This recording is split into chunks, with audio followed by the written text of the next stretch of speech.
Martinsville Speedway in the heart of Virginia is the next stop on the PRL NASCAR Cup Series schedule. Earlier today, we saw 500 laps at Martinsville, and now we're going to see quite a few more right here on the Global Sim Racing channel. Hello and welcome to virtual Martinsville Speedway here in Ridgeway, Virginia, for this special round of the Precision Racing League Cup Series. In 2021, I'm Joey Tevin. Along with me in the booth today is Rocco Stallone. Behind the scenes is the director, Zach Johnson, and he's using cameras provided by Dougie Beard.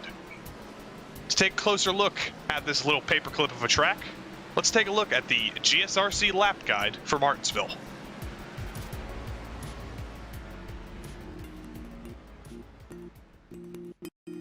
Welcome to history. The Martinsville Speedway in South Central Virginia opened before NASCAR was even founded, and it is one of the sport's original tracks.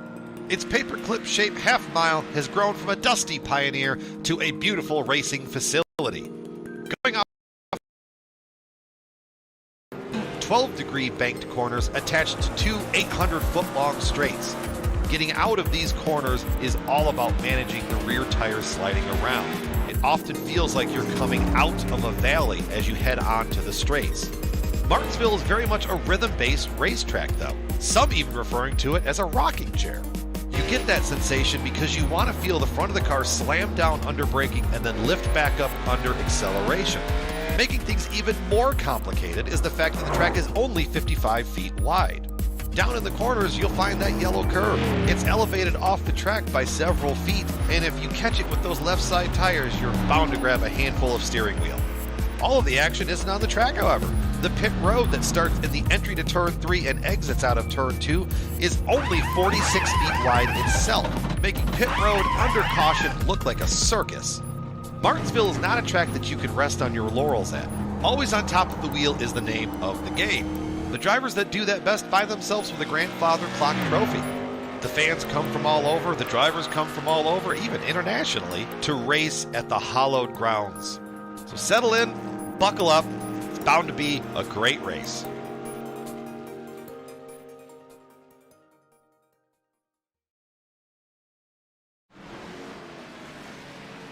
And that was your track guide for Martinsville Speedway, the host of round 3 of the PRL NASCAR Cup Series here in the 2021 Season 2. Now, Rocco, we're going to bring you in here to talk a little bit about the track details today. Well, it's two drag strips and a couple turns, right? So yeah, Martinsville is one of those things where you never know what's going to happen. There's always going to be a lot of beating and banging. 12 degrees of bank in the turn, which really isn't much. But really, it's not about the turns. It's just about getting in, not getting on the guy behind you, and getting the guy in front of you. And, you know, a lot of bumping. We're going to see a lot of elbows out racing tonight. Looking forward to it. Absolutely. Like you said, 2 drag strips and a couple hairpins. It's possibly the closest thing we have to a road course that's also an oval, wouldn't you say? Yeah, they probably get into each other a little bit, about as much as they would on a road course, too. So it's going to be fun. Indeed it will, as we look at some cars running on track right now in practice. At the top of the timesheets right now is Richard Regan Jr. No surprise there. He's always strong here on the short tracks. Right, and then right behind him, we got James O'Brien in the 9. About a tenth of a second off, but yeah, there's a little bit of a gap between 1 and 2 and 3, and then we see some guys falling in line a few hundredths off, you know, Holly, White, rounding up your top 5 in the practice. So good stuff here. We see a lot of guys kind of struggling to get around here. It's going to be interesting. Yeah, we frequently see in practice a couple drivers just, you know, testing the limits, trying to I guess just find the extent of the grip on those tires, and you might as well make your mistakes now before the race starts. Yeah, like you said, get them out early, so that way, because you know, if you bring this thing home with a clean race car, you did something that a lot of people can't do. So you got to be ready for anything here, and looks like practice is wrapping up, getting ready to do some qualifying. Yep, and as we get into qualifying, we're going to take a quick look at the race details right here as the drivers prepare to take their qualifying laps. This is round 3 of 10 of the 2021 Season 2 in the PRL Cup Series. We've got 225 laps, no spare car, an open setup, and only a 24 incident limit. Rocco, do you think it's going to be a challenge to keep that under 24 X's here? There's going to be a lot of beating and banging, so I think so. I guess it depends on how hard you hit the guy in front of you. The no spare car, that's going to be something to look out for. There's a lot on the table for these guys to keep it clean, so it's easy to say and easy to do at the beginning of the race, but when it really starts to count, we'll see if these guys really want to stay as clean as we hope they will. Indeed. And right now we're looking at the number 31 of Patrick Cowgill, who appears to be the first car to set a time, a 19.926, the only driver to set a time so far. So we're not entirely sure how that's going to hold up, but we'll see as more drivers set a time. Doug Evans goes second, about 0.05 of a second behind. And Cowgill being the guinea pig here, first lap on cold tires. We were seeing fastest times 19.4, 19.3, so a little ground to make up here.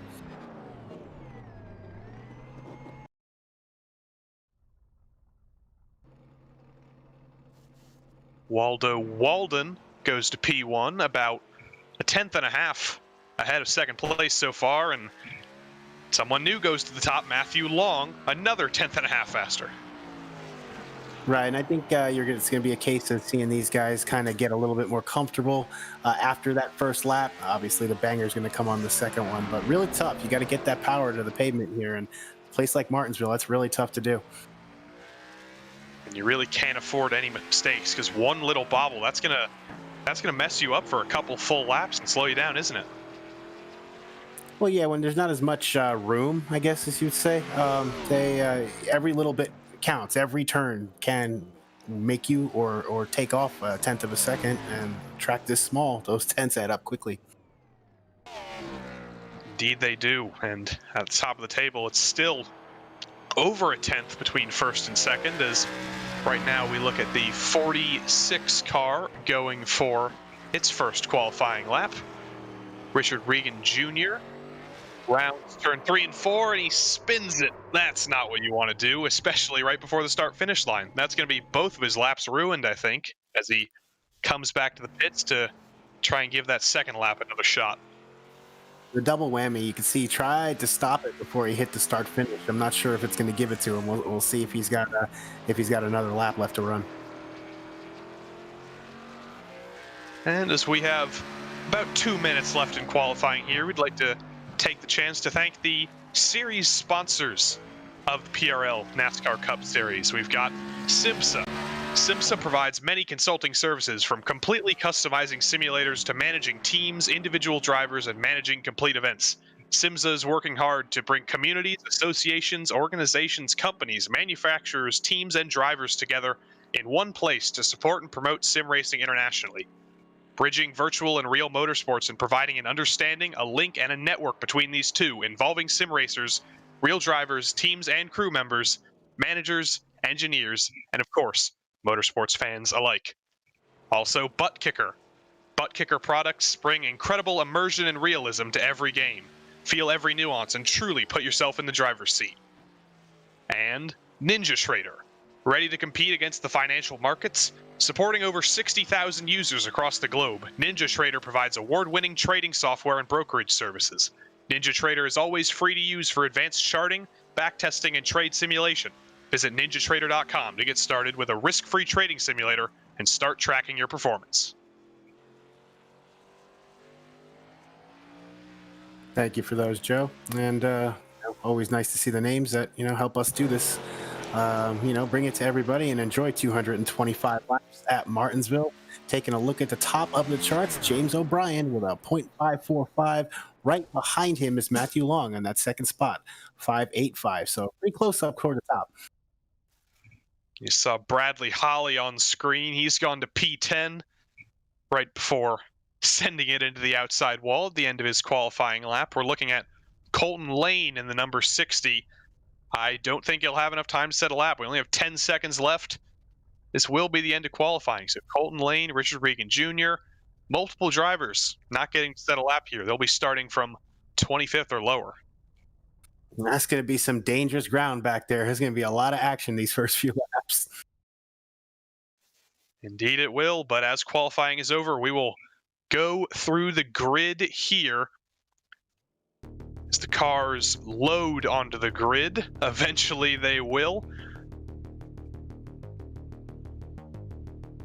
Here we go. Here's the starting grid. James O'Brien on pole, alongside Matthew Long in second place. Then on row 2, it's Luka Zivkov alongside Waldo Walden.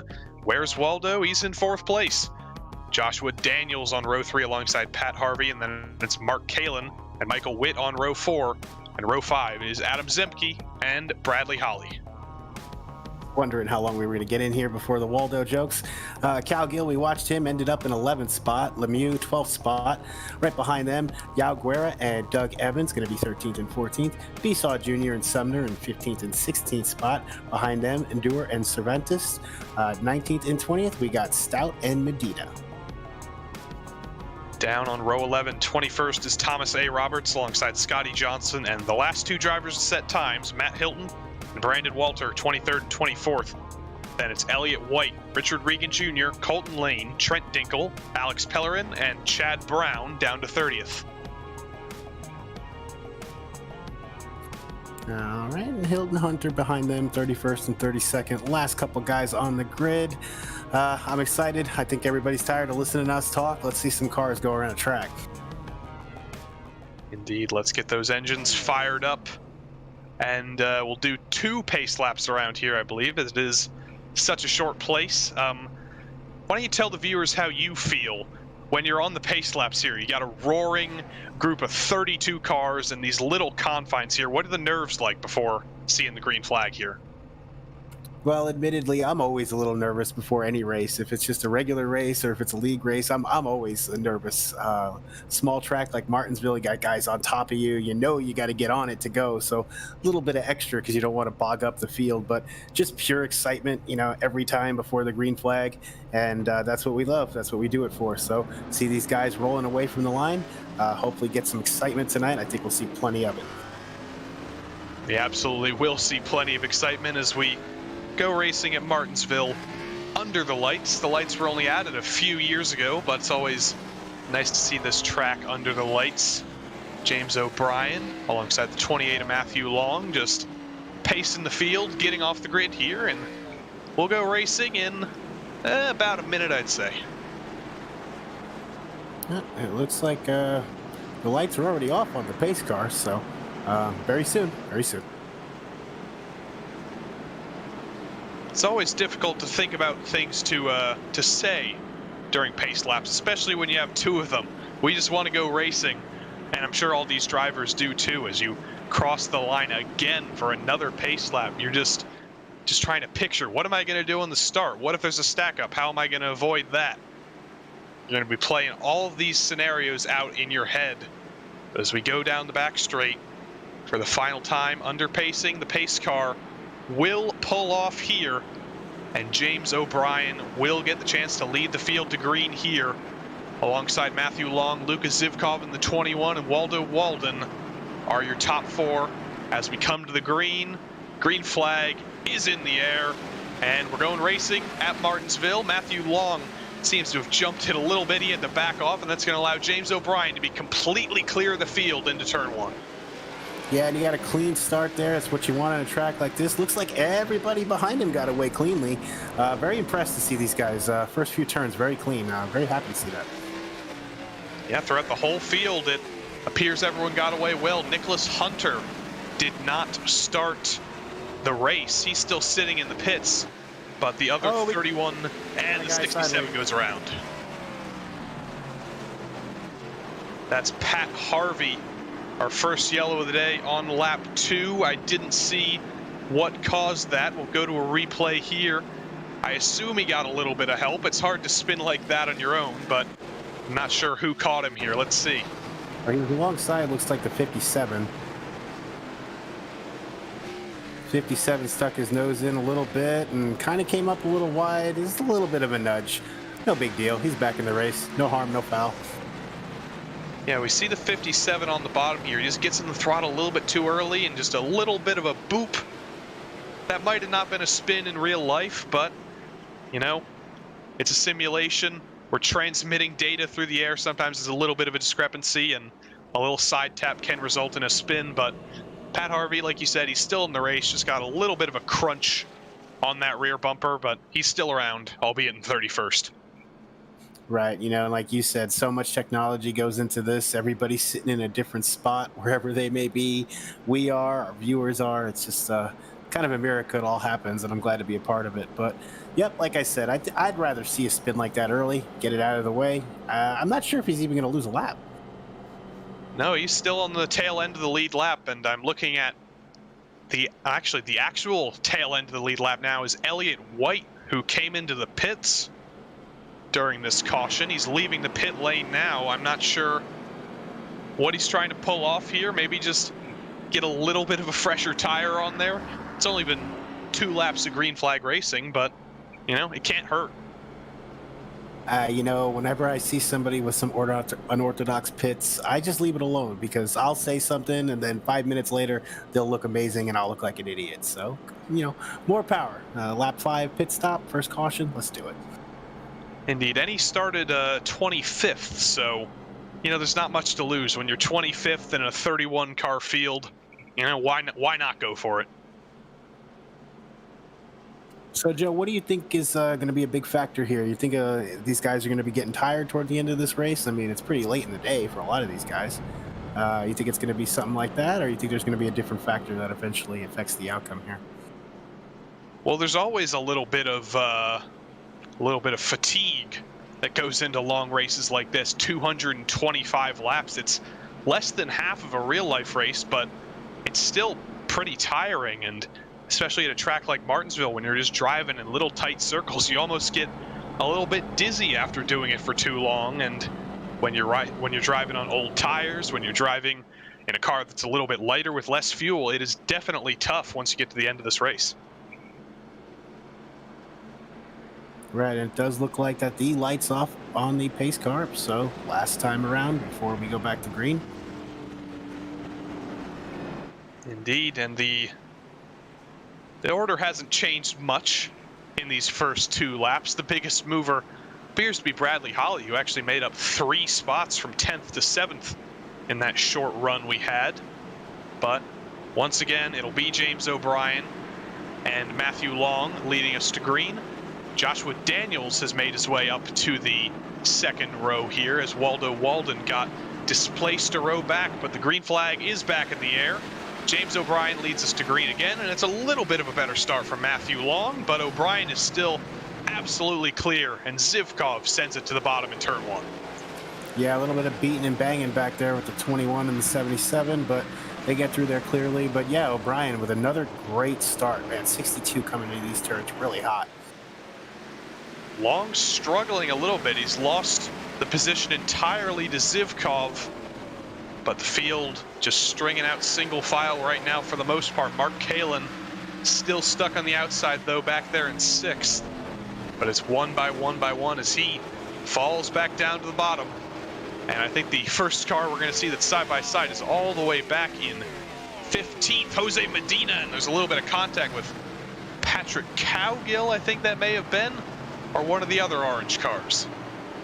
Yeah, you were mentioning Kalin. He was battling back and forth with Bradley Holly for a couple laps, really diving into these turns. It'd be interesting to see how long he can keep up that kind of tactic with the tires obviously degrading every lap. Yeah, you see a difference in strategies here. Some drivers, they want to just push their way forward early on to get that track position, and some are happy to just, you know, save their stuff. It's only lap 11 of a 225 lap race, so they don't feel like they need to be too aggressive just yet. And for the most part, it looks like everyone's happy to just run single file for now. Right, and you have to be. Again, like you said, there's so many laps to go in this race. You're not going to win it on the next lap. As long as you can maintain, as long as you're not losing too much ground, there's no problem with that. There's going to be some contact. You're going to see some spills a couple times throughout the race. So just let the race come to you.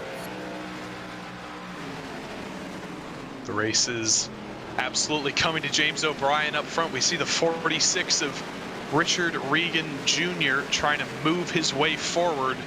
Right now, he sits in 19th after starting at the back of the field as he dispatches the 31 car there. No, that's the 07 of Scotty Johnson, actually. Good to see on that. Excellent passing, actually. Again, these guys very impressive. We had that spin early on, but this group, this league, seems to be really good. Martinsville, it can be a struggle sometimes, especially when you just drop in a few races. You see some carnage. These guys are holding their own pretty good. Yeah, we got our first lap heebie-jeebies out of the way with that little bit of a punt. But third place with a big run on second spot, going low, and Matthew Long trying to pull the pass off Luca. Sorry to cut you off, Joe. No, it's all good. That was a very late move, but he made it work. He saw the hole and he sent it in there, Long up to second. And you know who's really happy to see that? James O'Brien. He wants these guys to keep battling as he pulls over a second gap already. And that's the best strategy, right? Just pin the gas and don't forget to stop. So yeah, a second ahead, and he's in the most comfortable position right now. And obviously, since it is Martinsville, we'll be coming up to some lap traffic soon enough. Yep, last car on the lead lap right now is Chad Brown. He's going through turn 2 right now as James O'Brien goes through turn 2 now. So they're going to meet sooner rather than later. We're only about 20 laps in, but James O'Brien can already start to see those lap cars out of his front windshield. Right, and that's one of the challenges when you're one of the faster cars here at Martinsville. You always got to be prepared to be driving past guys all race. Doesn't matter. Slow guys, fast guys, they're all over the place. You just can't escape. There's too many cars. Especially, we got 32 tonight. The standard is 43. We got a pretty full field. Yeah, we call Martinsville an oval, but it's more like a couple of hairpins with a bunch of moving chicanes, because you're not just turning left and turning left and turning left. You've got to navigate basically the whole field when you're the leader. Yeah, in a place like Martinsville, it almost becomes like a sports car race. You see all the overtaking from the slower cars the whole time. So it's definitely adds a little bit of extra element. Obviously, you deal with lap traffic on other tracks, but obviously you also deal with it more on at Martinsville. Seen a little bit of a wiggle out of the 818 car, Alex Pellerin, and he just doored the 66. Was that Taylor Stout? No yellow coming out for that. It appears everyone's kept it going in a straight line, but they were about 3 wide there, and it didn't really work out. Yeah, Pellerin, a little worse for wear there. He pancaked that left side pretty good. There are worse tracks to have damage at than Martinsville, but it's still going to hurt you a little bit, even when you've just got a little bit of a pancake on the side there. The bodywork's there for a reason, and when it's damaged, you're not going to be driving good. The 07 gets punted into turn 1, and there's the caution. There's the caution, and I tell you who's happy to see that caution, the 64, Chad Brown. He's ready to go a lap down, but lucky for him, he doesn't need a lucky dog. Nope, he'll be all good. We're going to look at a replay to what happened to the 07 here. Being chased by, is that the 99? No, the 07 goes around the outside. Everything's looking good now. I'm thinking the 99 might have just sent it in a little bit too hard into the braking zone here. 501 ends up getting a piece of him, Joe. Yeah, the 501's a couple car lengths back here on the replay. And I don't think we're going to quite see that, but either way, the 07 a little bit worse for wear after that. Sorry, yeah, the 501 got into a little bit. It didn't look, nothing malicious, just a racing incident. Got him around a little bit.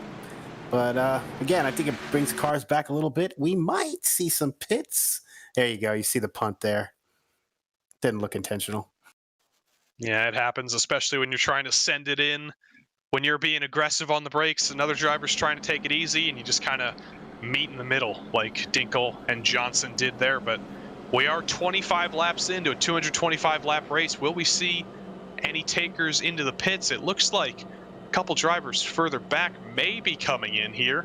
I'm seeing Chad Brown, last driver on the lead lap, and I think he's the only one.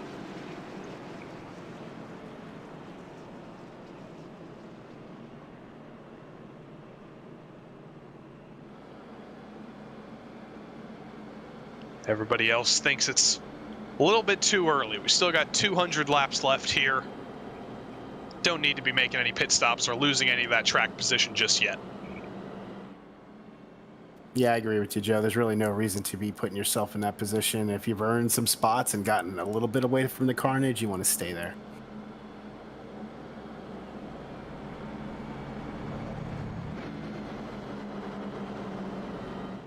Looking at the biggest movers of the race, the driver in third place, Bradley Holly, he's made up 7 spots from the start. Danny Cervantes has made up 9 spots. He started 18th. He's in 9th now. And Richard Regan Jr., 14 positions from the start. He started 26th. He's up to 12th. As usual, we're seeing the cream start to rise to the top here. And that's a great, and exactly, that's a good point, because Martinsville is going to do that. There's a couple tracks on the circuit where you can get by with a little bit of, I guess you could say, lesser skill, but not here at Martinsville. You have to be aware at all times. And like you said, the cream really does rise. It's good to see the top guys at a track like this. You really see how hard it is. But everybody's lining up now. We're going to come to 1 to go here to have our 3rd restart of the race. James O'Brien, he's been really good on the restart so far. Pace car pulls off here, and will James O'Brien nail this restart again? He's been way better than Matthew Long so far on the initial launch, and yet again, he just kind of catches him napping, and he's going to be about 2 car lengths clear going into turn 1 here. Yeah, he's not really doing much. He's going at the line. I mean, these guys, I mean, again, it's early, so maybe 2nd, 3rd place, they're just like, yeah, go ahead. We'll catch you eventually. I mean, they are doing that. You see Matthew Long, while he was like 3 car lengths back on that straight there, he's caught straight back up to the back of James O'Brien, and there's maybe half a car length there now.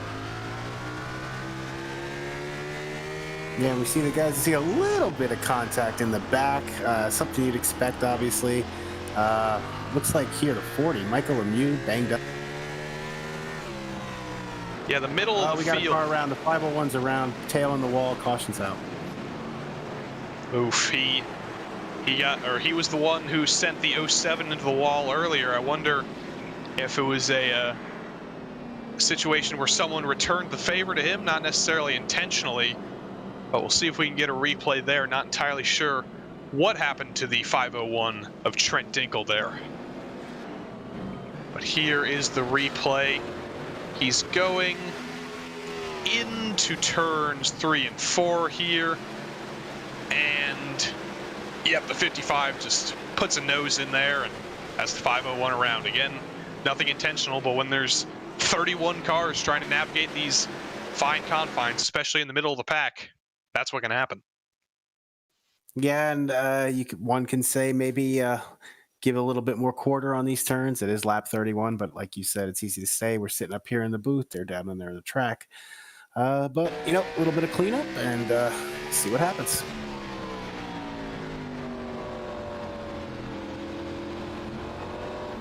Yeah, I mentioned earlier about just latency, and the 55 didn't actually touch the 501. There was a couple inches of air there, but you've got to expect that because it's a simulation. It's not real life. So when you're playing that close with another car, that's just a thing that can happen.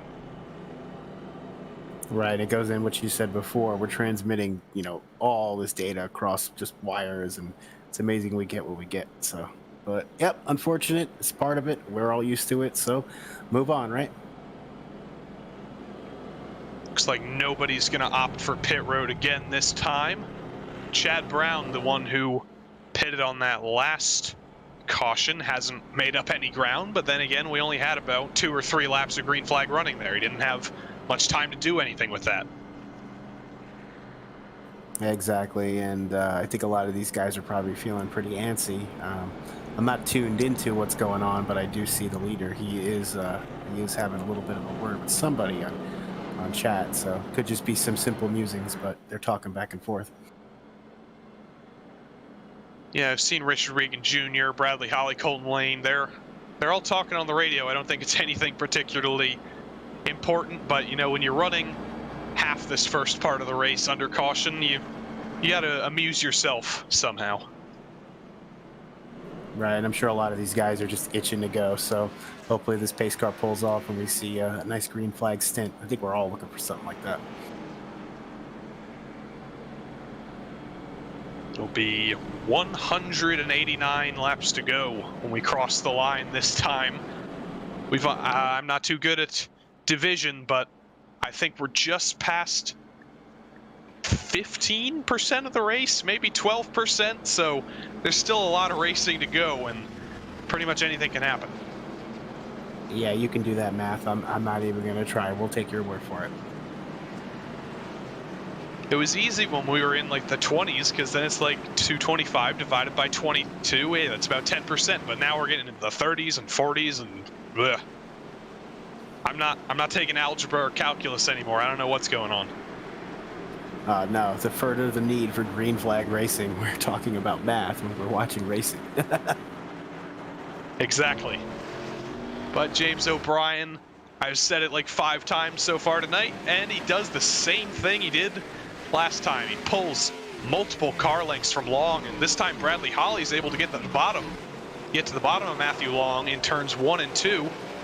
And I think Bradley Holly might be up to second place here. Yeah, Holly got a good start there, and Long and Holly side by side, and as long as he gives him a little bit of space, I think Bradley's going to come out with this third spot. No, he gives off Matthew Lang a whole second spot. Yeah, Holly just didn't quite get the drive off the corner he needed there as Joshua Daniels gets moved up the track just a little bit. He's going to lose that position to the 31 of Patrick Cowgill, or Willie. He's holding tough. The outside, it's not that bad right now. Daniels trying desperately to hold on to 6th place here, and he's got Richard Regan Jr. following behind him. Yeah, and that seems to be the hottest spot on the track right now. Figure these tires are going to start to give up a little bit at some point, but it's good to see the side-by-side racing. Definitely a good run by Cervantes. He picked up a couple spots here. I think he's going to even try to get around Daniels here, pick up another spot, move him up into 7th. Yeah, tire wear will, I assume, play a role soon enough. We haven't run that many green flag laps, but we are still 40 laps into the race. So eventually we'll see some drivers start to come in. If you're James O'Brien or Matt, oh, is that that's the 41 just got turned into the wall, and there's another caution. Yeah, it was Doug Evans. He looked like he got turned around, and his momentum took him backwards into the wall. Unfortunate for him. Yep, I'm thinking that was just a similar situation to what we've seen all day. This driver's getting a little bit too deep into the corner, and especially when you're in the middle of the field. Doug Evans was in 19th at the time of that crash, and when you're all stacked up like that, someone's going to be the odd one out. We're going to look at a replay here, see if we can see what actually happened. Behind him is the number 26, and yep, just same thing we've seen. Yeah, the 26 of Michael Witt. Again, maybe a couple guys not giving each other as much room as they should. But I don't know. Seemed like that. How about a break, Joe? Feeling that? Yeah, why not? We got another caution. Doesn't look like anyone's going to come down to the pits. Let's send it to a break. We'll see you in a couple minutes when the drivers will go back to green.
And we're back here, making sure that we cover here, coming back to round 3 of the PRL Cup Series here at Martinsville.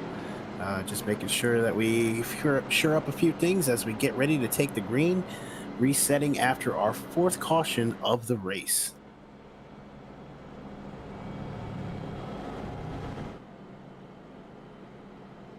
Resetting our standings, we got James O'Brien in the top spot, followed by Matthew Long, Bradley Holly in 3rd place, Mark Kalin in 4th spot, and then Luka Zvivkov in 5th spot, rounding out your top 5. Get ready to take this green flag.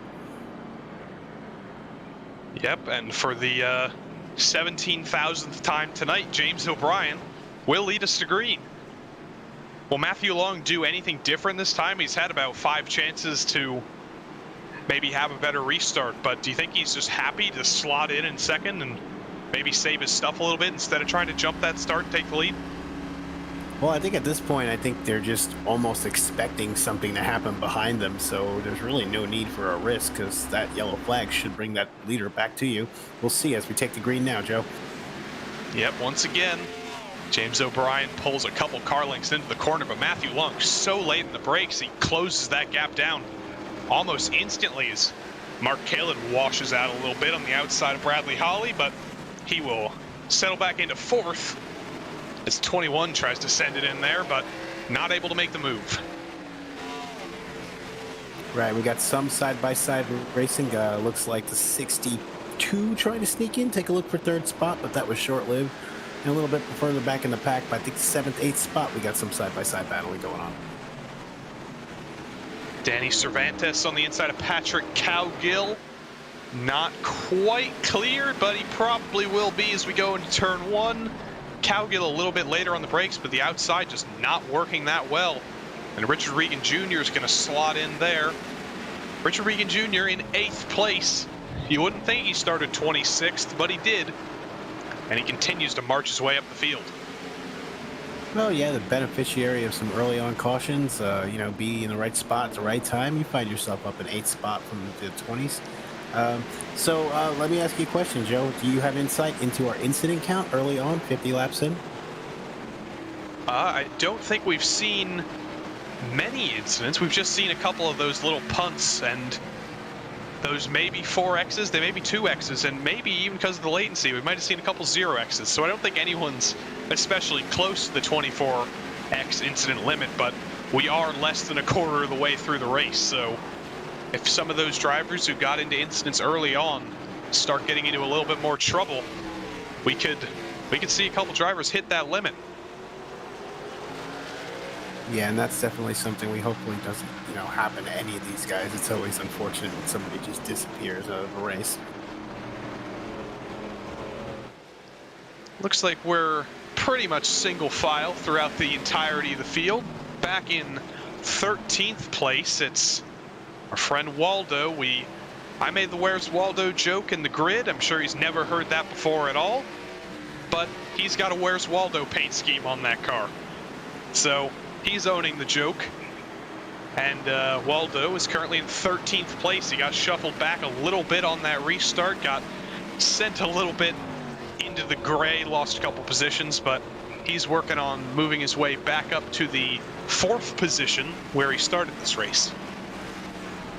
Yeah, and we look and we see this top 8 staying pretty tight together. Seems like Long and Holly, even Kalin to an extent, seem content to kind of let this race just pound out some laps and get a little deeper in before we start getting a little crazy. But it does look like Matthew Long does have a little bit for O'Brien up front.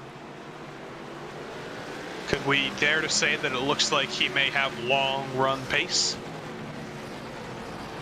I'll see myself out, thank you.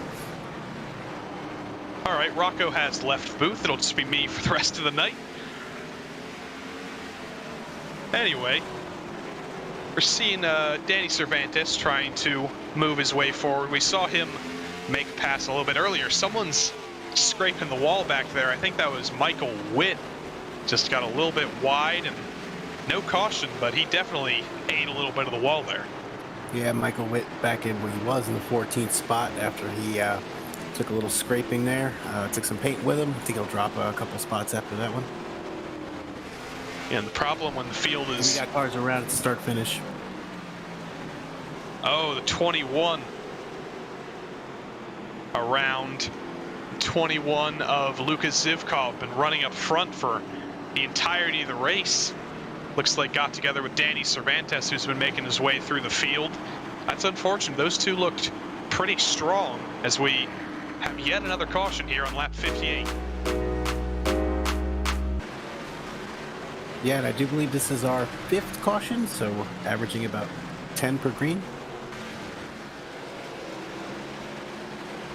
Yeah, Luca just lost it off the corner, and Cervantes did nothing wrong there. He just got punted.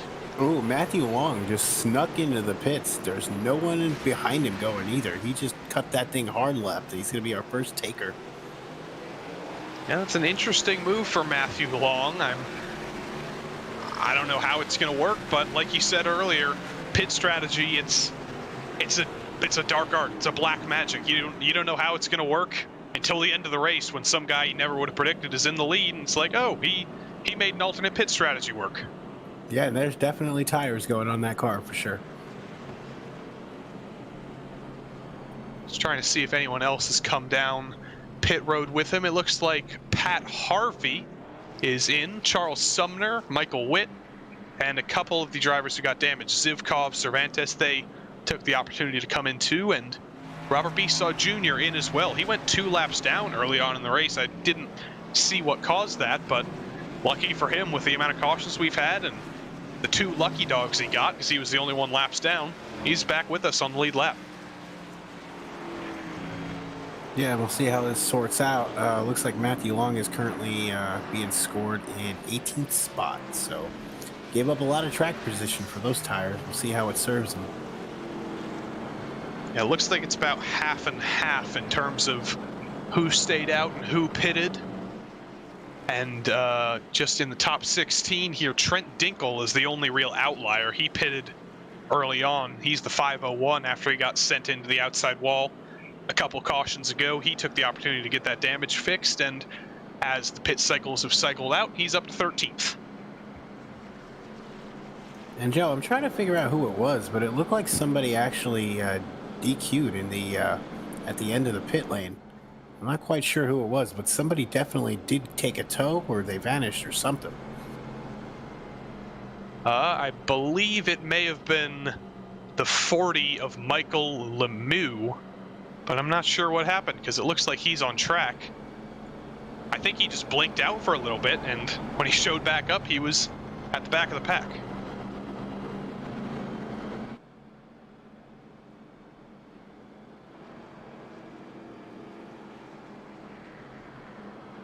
It's one of those weird iRacing things that can happen sometimes. You blink out for too long and you're stuck in the pits because it's like you're in the pits, but you're also out on track. So I don't know what to do. We're just going to send you to the back. And that's what happened to Lemieux there, unfortunately. But we still got 160-something laps for him to make his way back up front. So I don't think he'll be too displeased.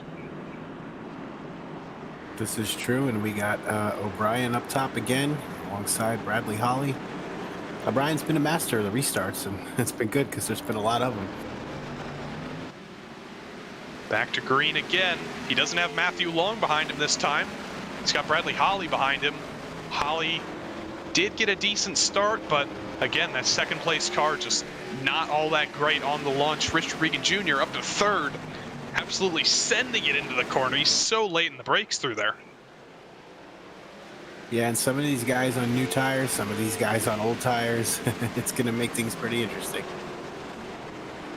First car on new tires, Matthew Long in 15th, already made his way past 2 cars in old tires, and the 31 gets spun across the track. Nobody else collects him, no kind of pile up here, but he just got turned. Too many cars and too small of a space. Yeah, and not really letting them stretch their legs out really much here. So another spin, another caution. I think that's number 6. And it looks like, yep, same thing we've seen basically all day. It's a little bit of a tap from the 818. He tried to save it, and the 818, Alex Pellerin, couldn't quite get out of the way, and Cowgill went around. Lucky That wasn't a parking lot kind of pileup like we saw in the real life race a couple hours ago. Everyone managed to navigate their way through that. Yeah, that's one of those things on these short tracks. You think since you're not going that fast, you have a lot of time to react, but things happen quickly.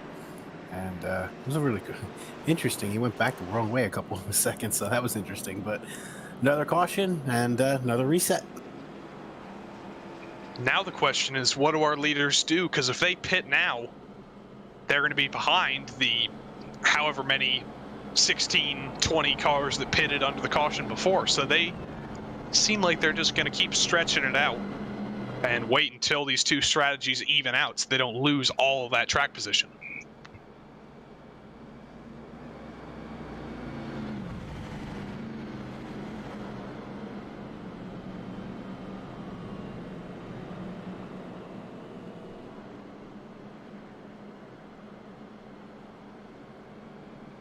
Danny Cervantes is coming into the pits again. Looks like just to get a little bit more of that damage fixed from the incident a couple laps ago. Not going to take tires or fuel or anything. Just sit in there. You got nothing to lose.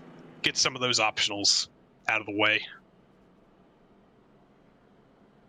Yeah, just trying to get everything out of the way here.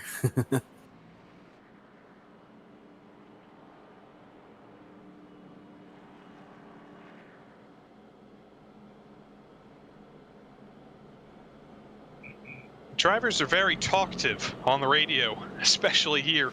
We're spending so much time under caution. I wish I turned them up a little bit more. I could hear what they're talking about. Yeah, I'm sure they're sharing their favorite fishing spots and, what they're planning on doing this week. Nice little interesting chat I'm sure we're missing out on.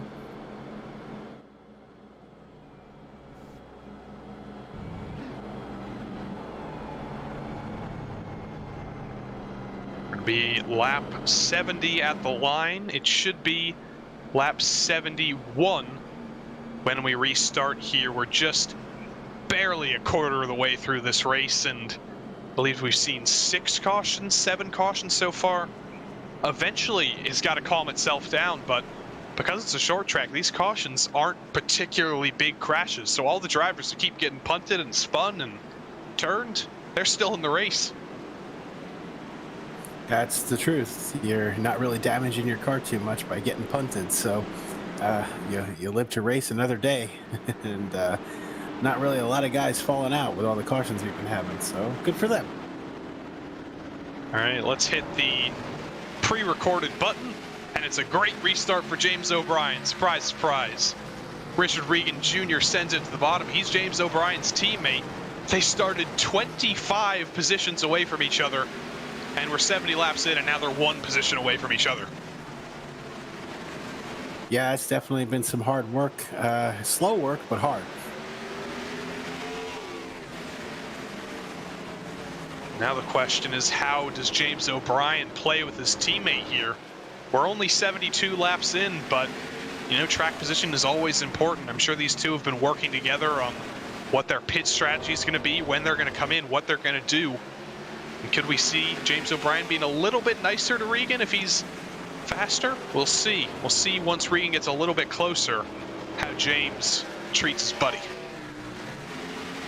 Yeah, usually when the guy's got the same logo on his hood, you want to be nice to him, but it is Martinsville.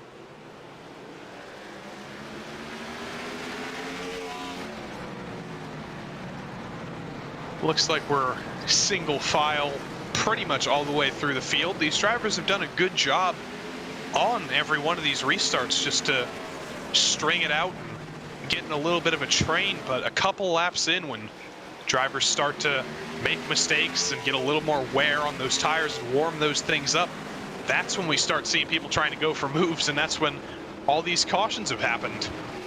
But right now, everyone just playing nice. We've got 150 laps left. Trying to take the lead here. Yep, he's on the inside. Richard Regan Jr., is he going to be clear of his teammate into the corner? Looks like James isn't going to play. Ooh, O'Brien goes real wide. Whoa. Yeah, I think he was trying to leave a lot of room for his teammate there, but I think he left a little bit too much because he let Bradley Holly come in there. And instead of being a 1-2, it's a 1-3. Yeah, but nonetheless, a nice move by Regan Jr. to get in there and pick up the top spot.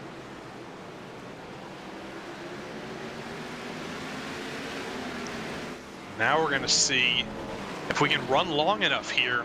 Will we actually reach lap traffic for the first time in this race? We haven't had a long enough run to do that yet, but Chad Brown, I think Chad Brown just came into the pits and the caution's out again. I don't think it was related to Chad Brown though. Oh, it's a pile up in turns 1 and 2. Oh no, turn 3 and 4 rather. They're still spinning.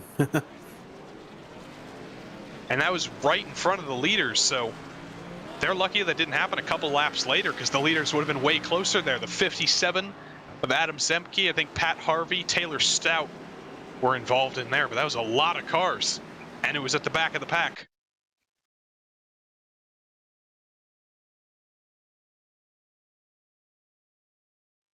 Oh, it doesn't even look like the 67 got any help. He just lost it on his own and spun down in front of Long and everybody else just trying to avoid and packed it in there.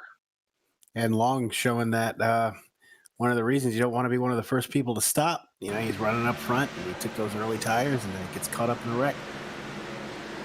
Oh, he did get help. That was the 519, a little bit of a tap. Joao Guerra tapped the 67, and that's what got everyone in there. But the leaders are coming in. Holly, O'Brien, Regan Jr., everybody's in.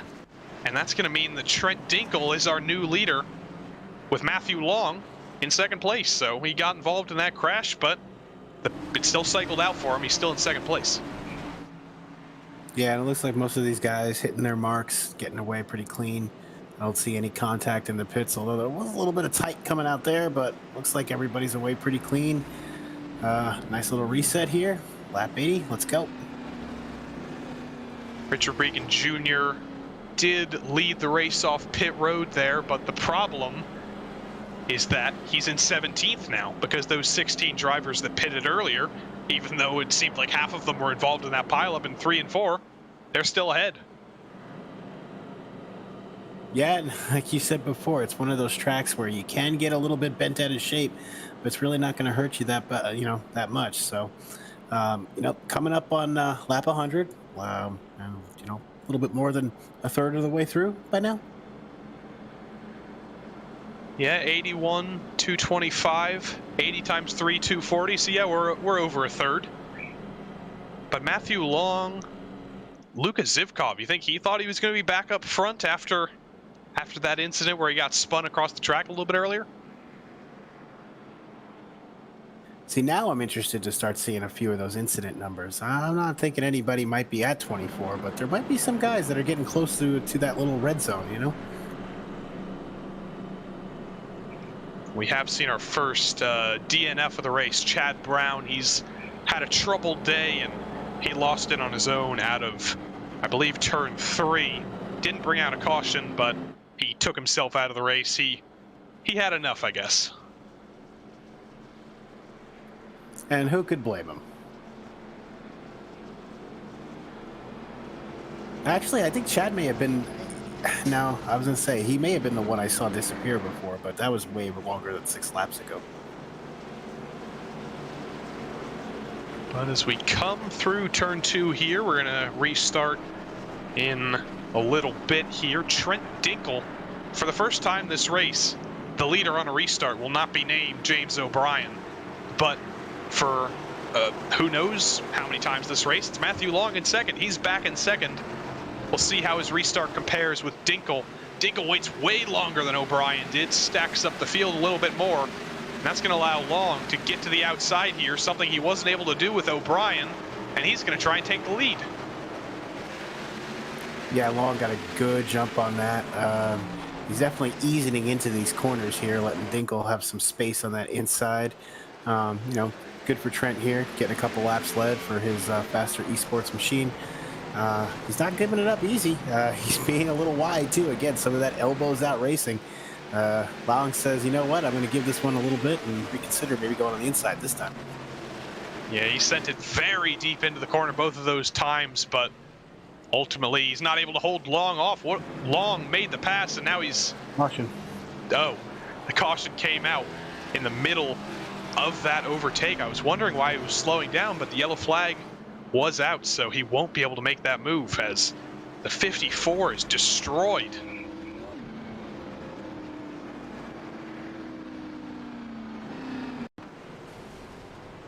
Let's see what happened here. We see the 55, the 40, the 41. Oh, the 41, that's his second incident of the day. He hit the 55, the 54 piled in there, the 40. That's a couple drivers who have had their second incident of the day, so their incident points are going to start piling up. Yeah, I think so, Joe. And that was definitely probably some of the heavier hits that we've seen so far tonight.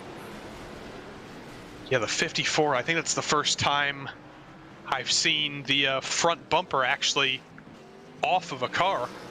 Everyone else has just been little taps, but that car, it doesn't have a front bumper. It looks like a modified. And my apologies, not the 54, it's the 94. I misread that number font, but the 94 of Thomas A. Roberts, looking like a modified that you might see at Martinsville. Absolutely, and those damages are going to start to add up. As we saw at the beginning of the broadcast, there's no replacement car, so these guys get one shot at it.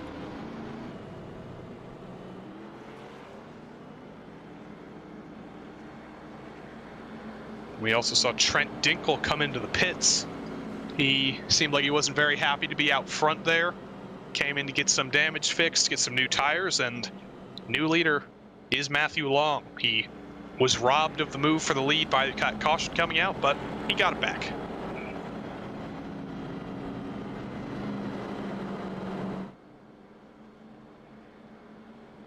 Second place now is Charles Sumner in the ever popular orange car, the 98, the Tropicana machine, up from 16th on the grid. And Luka Zivkov, you look where he started and where he is now, third and third. You think nothing happened to the 21, but it's been as up and down as anyone's race has been. Yeah, a lot of up and down for these guys, and we've seen guys come from the front, and we've seen guys go to the back, and a lot of in between. So good for him. It's always good to see somebody stick it out at Martinsville. Looks pretty clean too.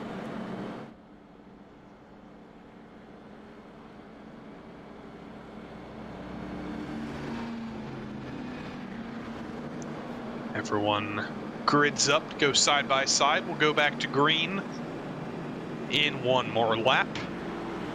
It's our third leader of the day, fourth leader of the day, actually. We've seen James O'Brien in the lead. We've seen Richard Regan Jr. in the lead.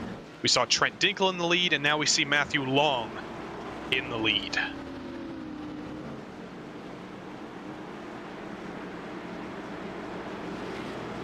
But Richard Regan Jr. up to 7th, actually, as a couple drivers came in after that caution. So I think Regan will probably make his way up to the front sooner rather than later. But as we restart here, it's a good jump from Long, not a very good jump from Michael Witt. And we're back to green at Martinsville. Here comes Zivkov to the bottom of Charles Sumner.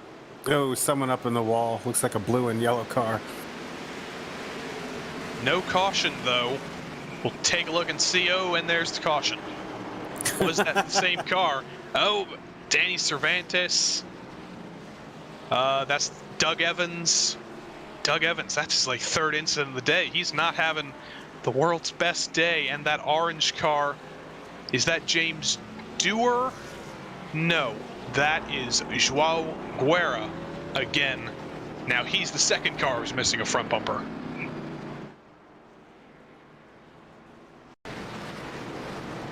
And I'm not sure where we're at. I believe that's caution number 8. Yeah, I stopped counting a couple of cautions ago, but Guerra just got up into the wall and just came down into Cervantes, and Evans had nowhere to go. Oh, that's as big of a hit as you can get at Martinsville. The 24 pounds, the 25. Couple cars have to stack up. That is unfortunate, to say the least.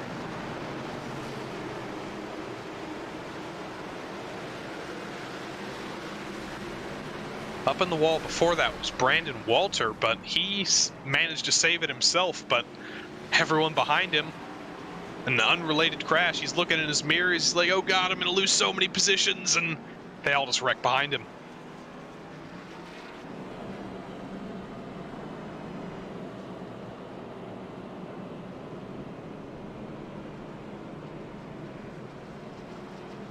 Danny Cervantes, despite being at the head of this train, is not the leader of the race.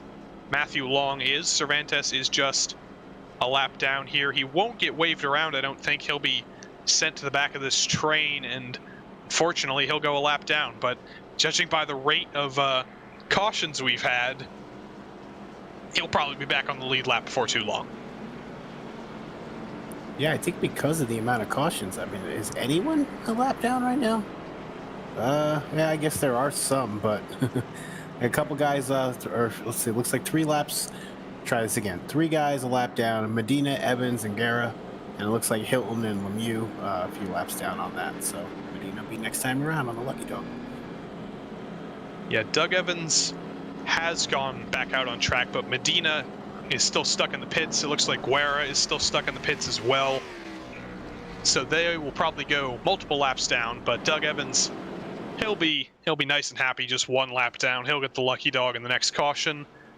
And then, other than that, there is not much pit stop activity going on. Everyone's happy to stay out. We haven't run that many green laps, but our leaders have run 36 laps on these tires, while the likes of Regan, Holly, they've only run 17 and 16 laps.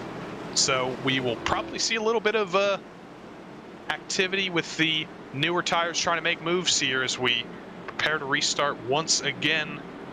It is Matthew Long restarting us again. This time he's got Zivkov on the outside, Sumner right behind, and the 26 of Michael Witt is in 4th. The green flag is in the air. Long waits a little bit to launch, packs up the field again, and that's going to allow Zivkov to stay with him through the corner, but very deep into the corner for the 21, and the 28 is clear.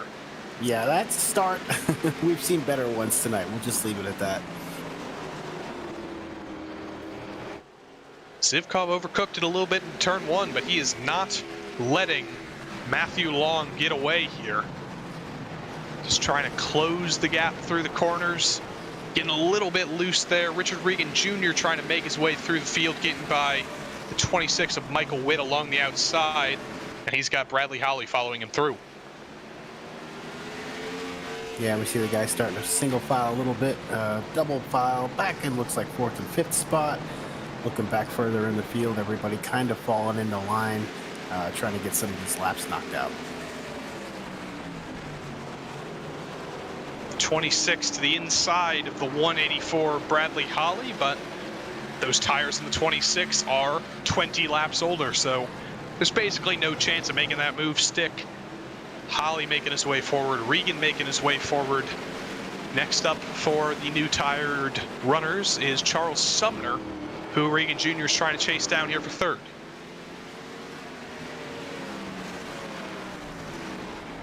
Right, if you take a look at some of these gaps, you know, they're bigger than you would think. Caution's out again, Joe. And we got another parking lot. That's Colton Lane, Trent Dinkle again. Doug Evans, is that him involved again? The 55. Colton Lane trying to do a 73-point turn to get out of there. Who knows what caused that one at this point? It's another pile up. Last time it was on the back straight. This time it's on the front straight. Let's take a look at what happened.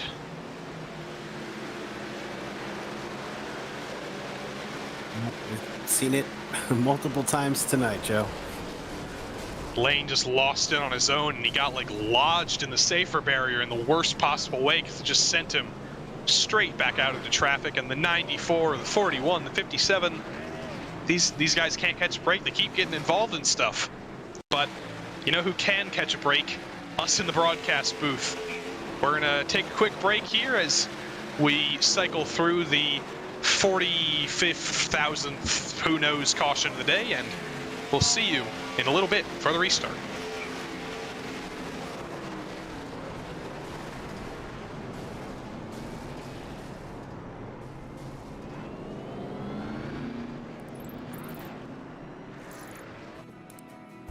iRacing is a sim racing game that combines a true-to-life racing experience with an online community of virtual racers from all around the globe. iRacing offers suitably licensed cars and tracks, laser scanned with millimeter accuracy. Our mechanical systems are based on real-world physics, engineered in cooperation with manufacturers and race teams. Their skill license system ranges from rookie to pro, ensuring members are always pitted against those with similar skill sets. Members are able to sign up for a weekly race series, compete in time trials, host a private race with friends, and participate in racing leagues created and run by the community. With over 170,000 members, iRacing works in partnership with renowned motorsports organizations like NASCAR to deliver virtual races based on the real-life NASCAR Cup Series, as well as many other series on the NASCAR ladder. iRacing also features team racing, providing a variety of options for members to create and manage their own teams. Race with friends or real-world teammates in full-length endurance events like the 24 Hours of Daytona, Spa 24, or the Bathurst 12 Hour. Additional partners include IMSA, World of Outlaws, Supercars, and IndyCar, allowing members to race in their very own Indianapolis 500, Bathurst 1000, Chili Bowl, and many more iconic events. This is iRacing, delivering the most authentic racing experience short of getting into a real race car. Sign up today at iRacing.com.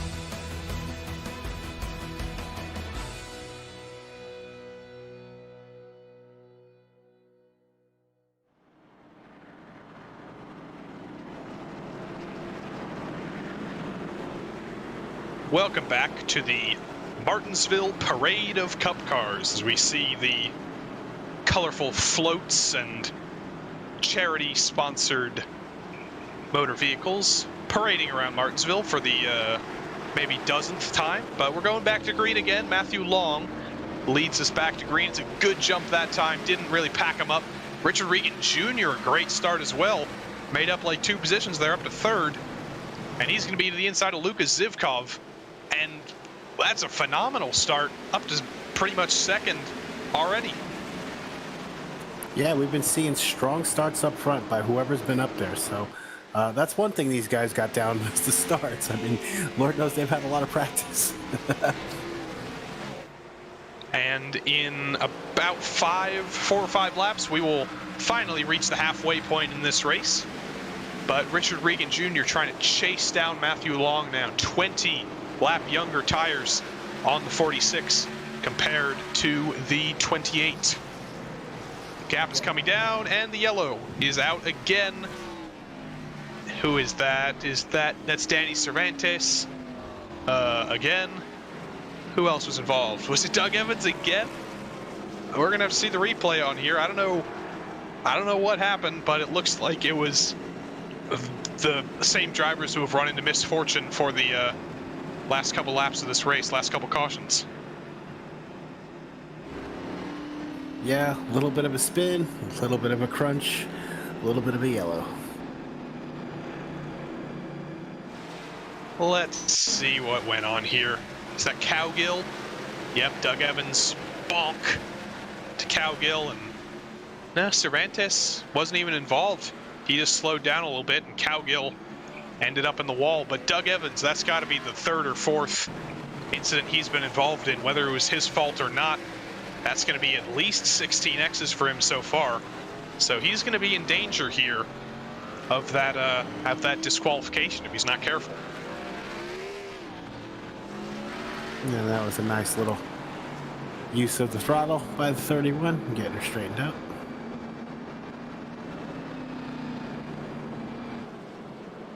That's like a good 4 or 5 cars that are missing their front bumper now. This is going to look like a modified race for too long, or before too long. Just want to give a shout out to everybody watching us live on the GSRC YouTube channel. Glad you guys are here. Thanks for joining us tonight.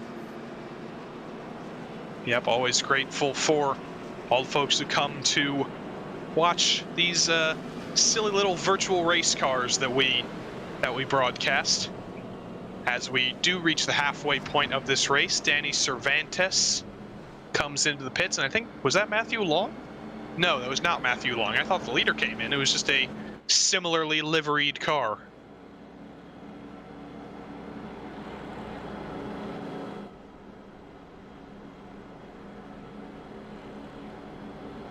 And just to reset the running order up front, we got Matthew Long first spot, Richard Regan second, Luka Zivkov, he's been up there all race long, he's in third spot, Bradley Holly in fourth spot, and then Charles Sumner running out the top 5.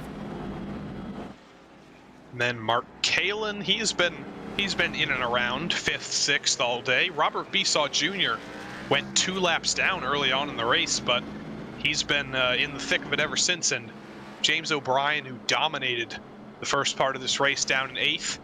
Then Michael Witt, and the driver we haven't seen much of, Brandon Walter, rounds out the top 10 at the moment. We saw him getting a little bit close to the wall earlier, but doesn't look like he has much or any damage on that thing, and he's sitting pretty in 10th place right now.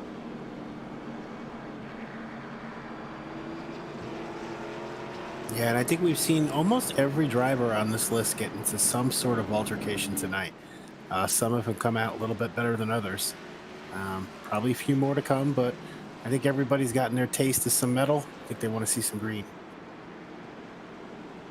But as we come to another restart, there's something unique going on in this one. Richard Regan Jr. is on the outside, and he's usually a pretty darn good restarter. So Matthew Long has a very formidable opponent who's on 20 lap younger tires on the outside, but Long stacks him up and jumps forward to assure that he's clear of Richard Regan Jr.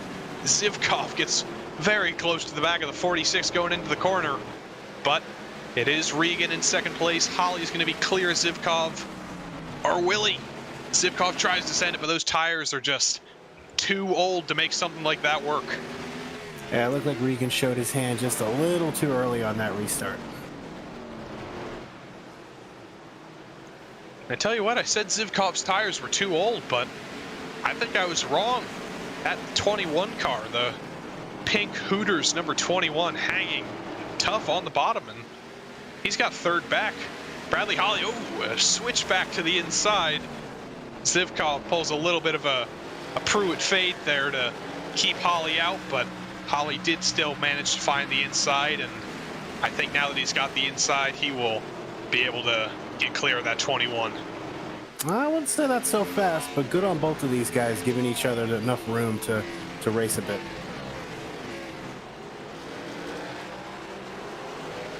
Now Mark Kalin is going to follow Bradley Holly through. Kalin on the same age tires as Holly, 20 laps younger than Zivkov's, and bottom it does seem to be working better for these new tired cars. O'Brien down there trying to force his way forward, and Zivkov just hanging on those old tires. It's a very, very good performance on those 20 lap older tires, but eventually the effects of that age is going to start showing, and 21 will probably start falling back a little bit. Joe, how about these two up front opening up a 2.5 second lead on the rest of the field? Yeah, and that just goes to show how well Matthew Long has done on these tires. His tires are the same age as Zivkov, as Sumner, and there's just a 3-second gap back to the next fastest drivers. He's got Richard Regan Jr. pushing him a little bit, just trying to maybe make him hit his marks as best as possible, but he's actually keeping Richard Regan behind. The gap's expanding a little bit, actually. Yeah, I think both of them are kind of content to just stay one another, stay in contact, and just let it go. Obviously, lap traffic's going to play a role here. I say that almost optimistically. I mean, James Dewar in the 55, he's only half a straight ahead of Matthew Long, so if we can keep this green flag run going for long enough, we will see lap traffic for the first time.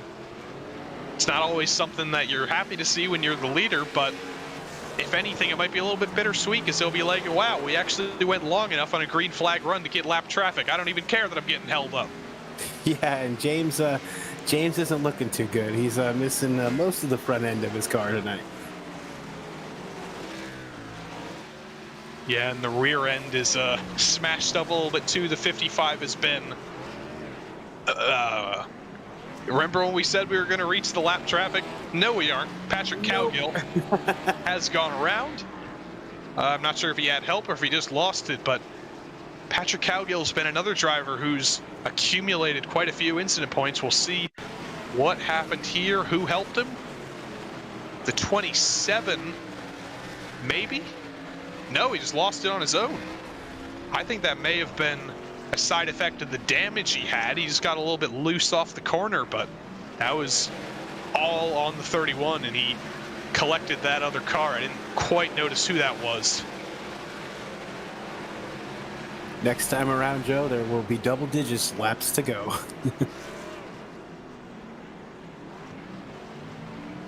Looks like that car that collected Cowgill was Taylor Stout in the 66. That 66 car has been hit up the back and up the front quite a few times. Car is a little more stout than it was when it started.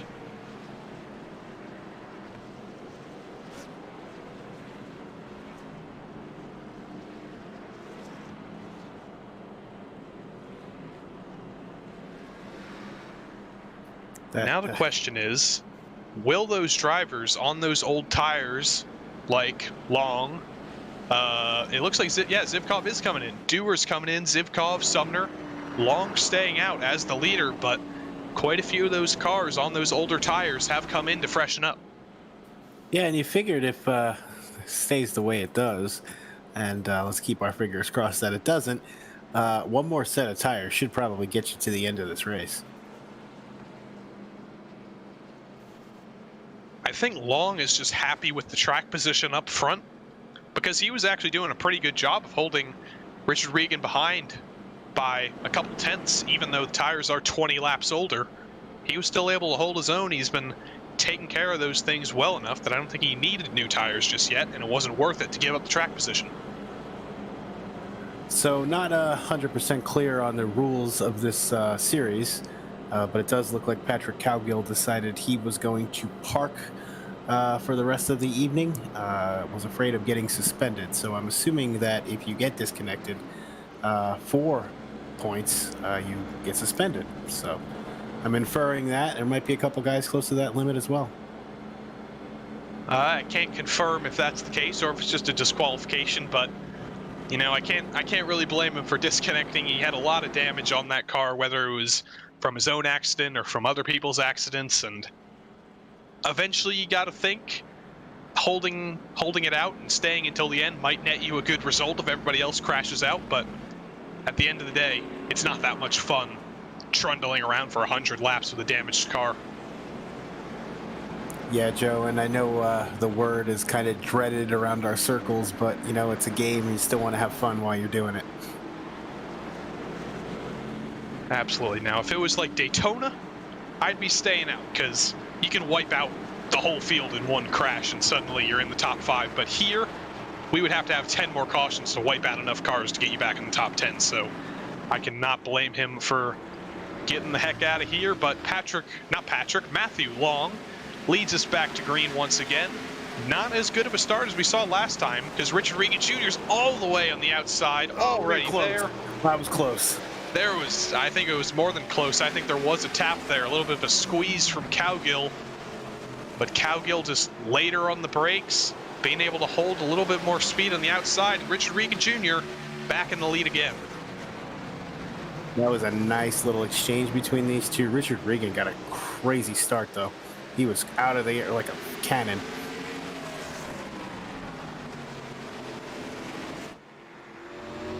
Now the question is, when can Bradley Holly and Mark Kalin and James O'Brien get by Matthew Long to try and get back up to Richard Regan Jr.? It's going to be pretty tough, because we know how good Matthew Long is at defending. We saw him hold back Richard Regan Jr. for the lead here, and there's no reason for him to be any less tough on second or third.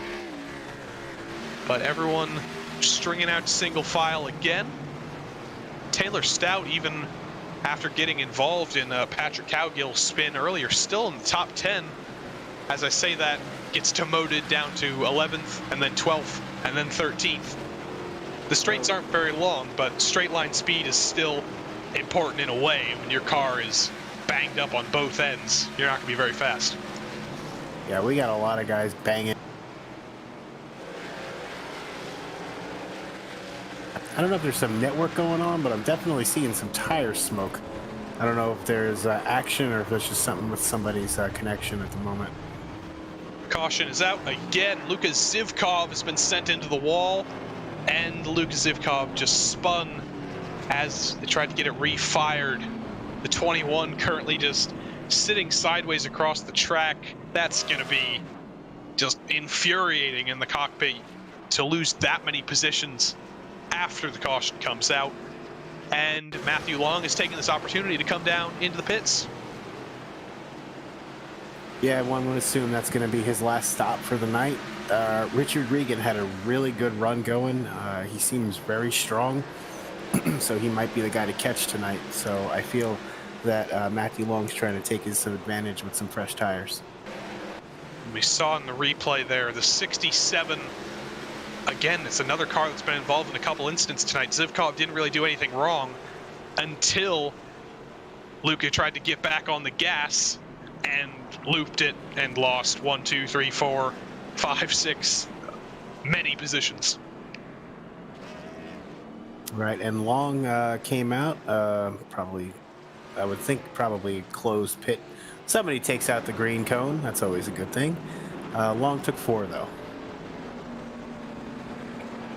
Unfortunately, we've seen our first DQ of the day. That 67 that punted Zivkov has been disqualified. Pat Harvey reached the 24 incident limit, and Adam Zimke is also disconnected.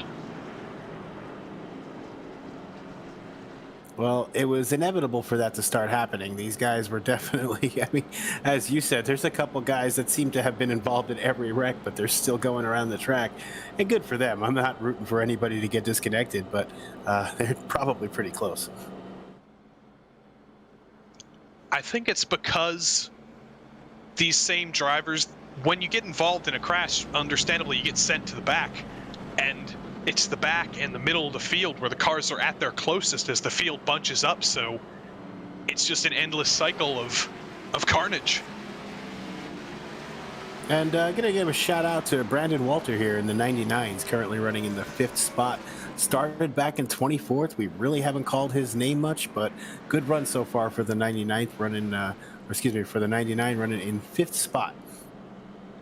Yeah, these private label cars, him, Richard Regan Jr., they love to make their way through the field, don't they? You see them starting at the back of the pack, and you blink, and then suddenly they're up front. Yeah, and that's a lot of guys. You know, a lot of drivers just like that in real life, and obviously in this race as well. Joao Guerra has also been disqualified, a little bit unhappy because Joao didn't actually cause any accidents. They were just involved in quite a few, but you know, the rules are the rules, and they're the same for everybody. Can't really avoid them. As we come to another restart here, it's Richard Regan Jr. leading us to green for the first time with Bradley Holly on the outside. These two have shared many a race together, and we're green again. Richard Regan Jr. a good launch, but Bradley Holly is right there, and James O'Brien going to the outside of Mark Kalin. Yeah, and as I was saying, or I was going to say before we took the green flag, very astute on your part. Yes, it's not necessarily a fault meter; it's an incident meter. So sometimes it goes your way, sometimes it doesn't. Unfortunate for Zhao there, though.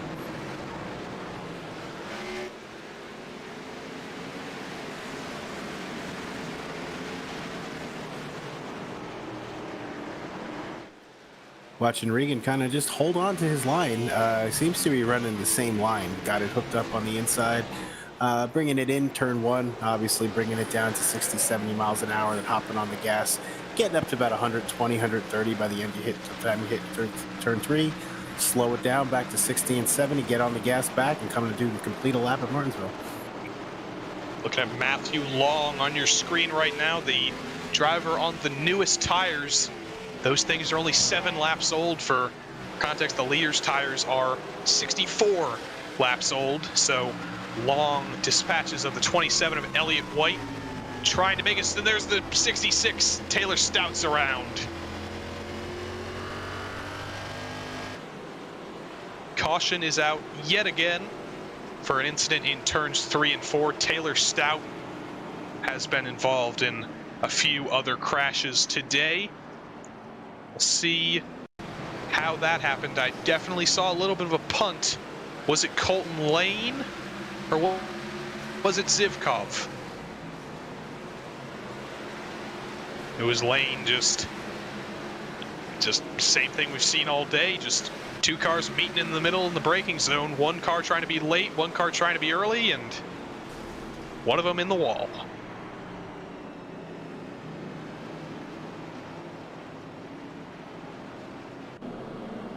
So yeah, like you said, kind of seeing the same thing over and over. They're not high-speed incidents, but honestly, I think that's what causes some of them. I think you kind of get lulled and you don't really have a lot to go on that. So I think it's worth noting here. So we're probably going to end this race on time. 17 minutes from what I'm looking at. I might be wrong, but I believe it's 17 minutes left to go in this race.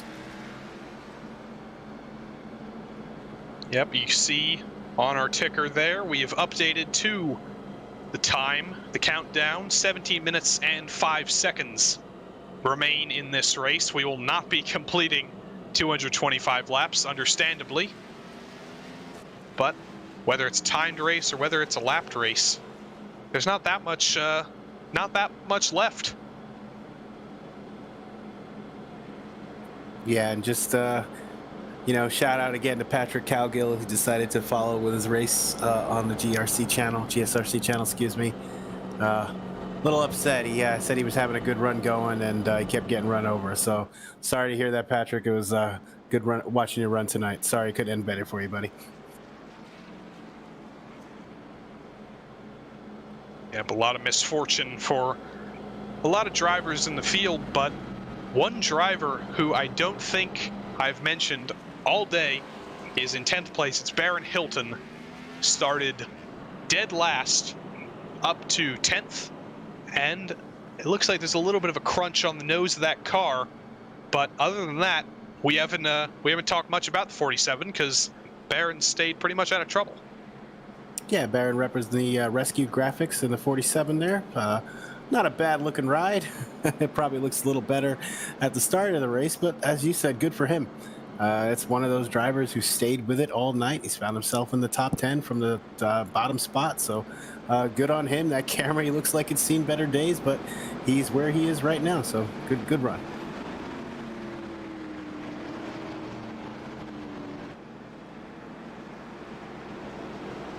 So trying to do some of that dreaded math, roughly about 15 minutes to go here. I mean, what are you saying? If we go green, we got about 25 laps left, 30 laps?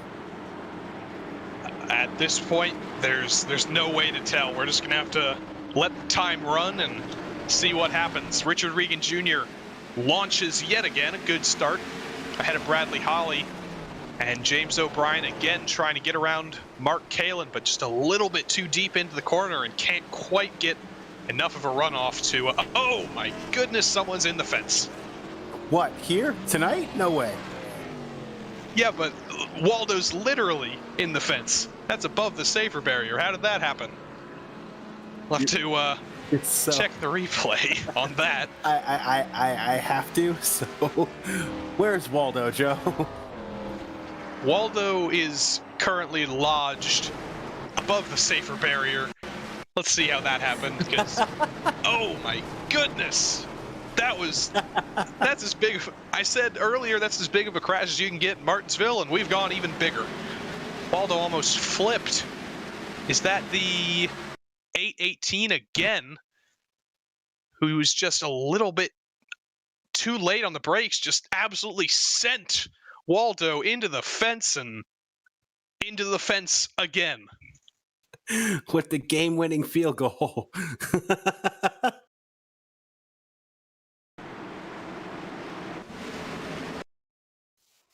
That is just spectacular. And the 94 underneath. Oh man, sometimes we're lucky we do this virtually because we don't want to see that happen in real life. In real life, I don't think it would have ended that clean.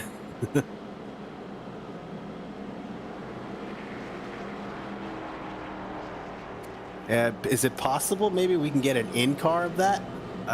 Just kind of shooting a request as a director. Not sure what he's got, but that would be great to see an in-car camera view of that one. That's just me, though.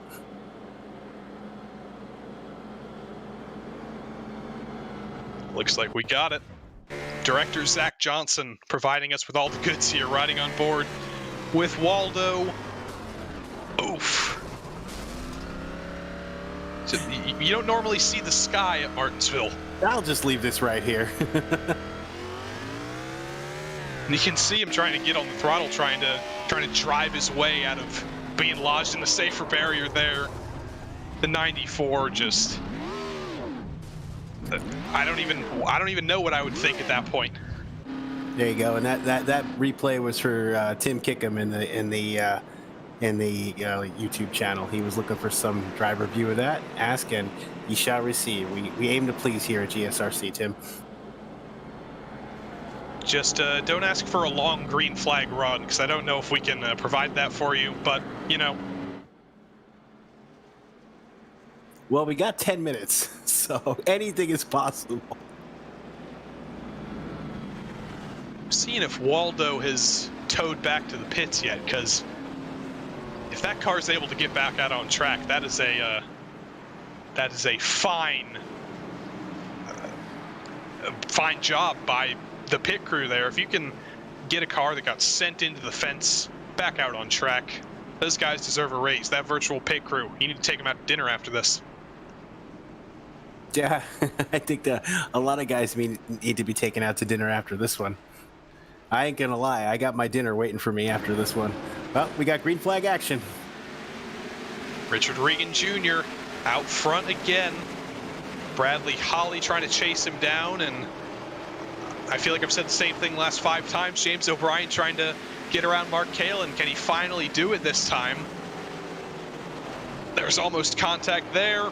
Then there is contact there, Joe. Yep, that's further back. That was an orange car. We know it wasn't Joao Guerra. Guerra got disqualified earlier. We will take you to a replay to see what happened. Not entirely sure. I think Matthew Long may have been involved, who we see on screen. Patrick Cowgill in our chat said we should fill Martinsville with water and turn it into an ice hockey rink, and you know, that might provide for even safer racing. That's Zivkov hit Johnson, who hit Sumner. Everybody got into it. You know, even the people that haven't gotten into a wreck so far, like, you know what? I just feel left out. So let's just all pile it into turn 3. Sorry.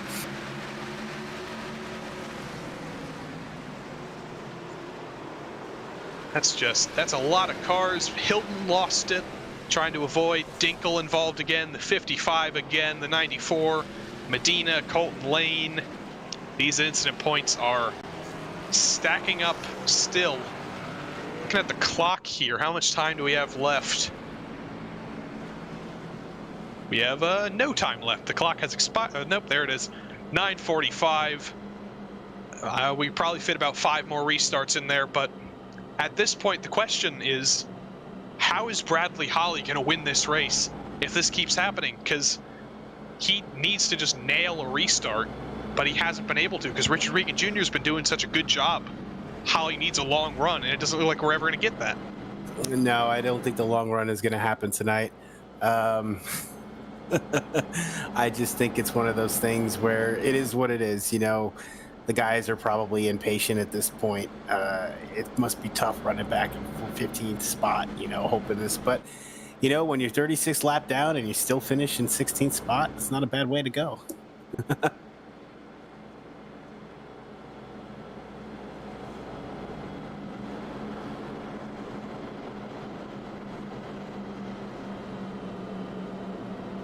Just looking through the list of drivers, seeing if there's anyone who we haven't really spoken about today. It looks like we have mentioned everybody today, maybe just because everybody's gotten involved in accidents and everybody who hasn't has been fighting up front.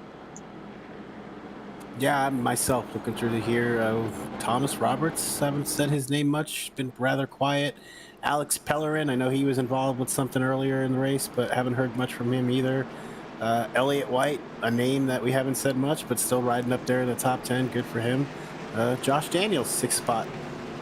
Good stuff up on there. But yeah, obviously the race up front, Bradley Holly needs a good start. He needs to take the top spot and prepare for this to end a green-white checker. Yeah, Thomas Roberts, he's in the 94. He's in that Dodgers car. He was unable to dodge the flying car of Waldo Walden, unfortunately. But as we go back to green, Richard Regan Jr. in, is it a green car? Is it a yellow car? It's up to you to decide. We know Bradley Holly's in a black and blue car. He gets a little, that's a way better restart than he's got any time before this, but still not good enough to send it around the outside, and he drops down into line. 7 minutes 30 to go. Can we run green for long enough for Bradley Holly to try and force his way through? Saw the 27 get into the back of the 21 back there. Interesting stuff. And just a side note, it looks like Mark Zabik got disconnected. Don't know if that was for incidents, but probably.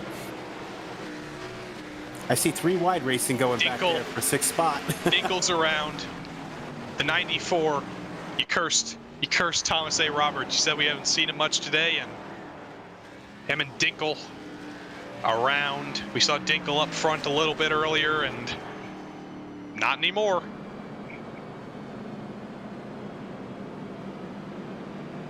We see the replay here, and also Mark Zabak, who you mentioned, I don't believe he's a driver. I believe he's a crew chief or a spotter for one of our drivers. Not sure who it is, but just some side-by-side action there. I don't even think that should have been a spin, but it was.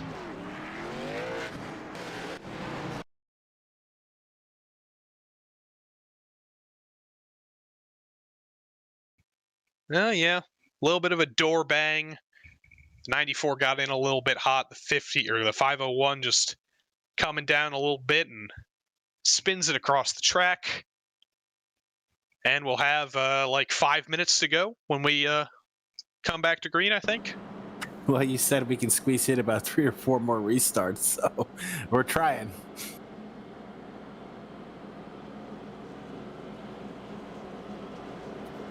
I think they said in the broadcast for the real life race today that the record for cautions at Martinsville was 21, and that's in a 500 lap race.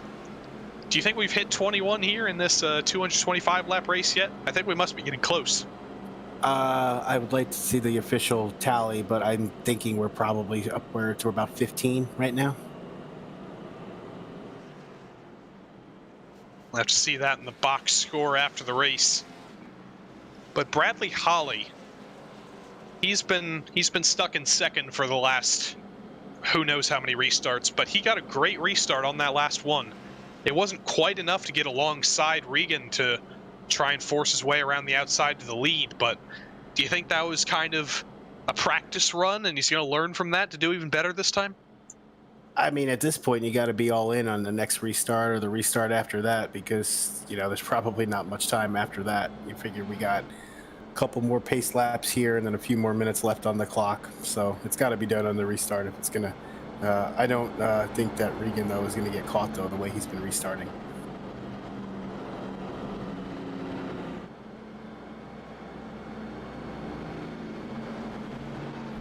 We'll probably have about 3 minutes 30 when we come to the line. So I think we'll be able to fit in 1 more restart or 3 minutes of green flag running, which, you know, that's actually 9 or 10 laps. So we could get a little bit of a battle there. Baron Hilton is out of the race in the 47. You mentioned him too. Yep, he was having a clean race, but just stuck in the middle of that accident in the 47. It's unfortunate for that car, for that driver. But these top 4 drivers, not so much Zivkov, the top 4 drivers have been staying out of trouble for this entire race, and I think that's just because they've been up front. They haven't been at the back of the pack where all this drama and carnage has been happening. But pace car pulls off once again. Richard Regan Jr. restarts again, and Bradley Holly falls into second again. But he's closer than he was before. Regan a little bit deep into the corner. Holly able to cross over just a little bit, but Regan gets a better exit. And now Holly just slots into second. Yeah, and you figure, oh, we got contact in the back, someone hard into the wall. Looks like that caution flag is going to come out. That might just do it. More spinning, more crashing. Might do it for this race here.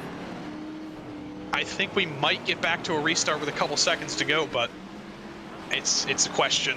It's a very big question. I saw Colton Lane involved there. Charles Sumner piled in. I'm not sure who the original spinner was. We'll see when we get to the replay, but it was just another punt into the corner and a driver that wasn't able to save it. Yeah, and there's not really much to say at this point. You know, obviously the guys are tired. You know, kind of hoping this is over.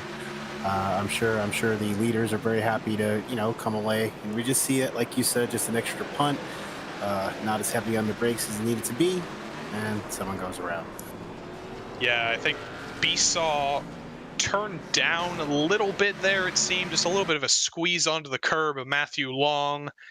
And behind that, Lane just sends the 818 of Alex Pellerin. But Pellerin saved it. The caution actually came out for Besaw. And everything was fine until Pellerin gets clipped by the 26, spins into the 98, and the 98's like, no, no, no, no, no, no, no. And he's in the 60.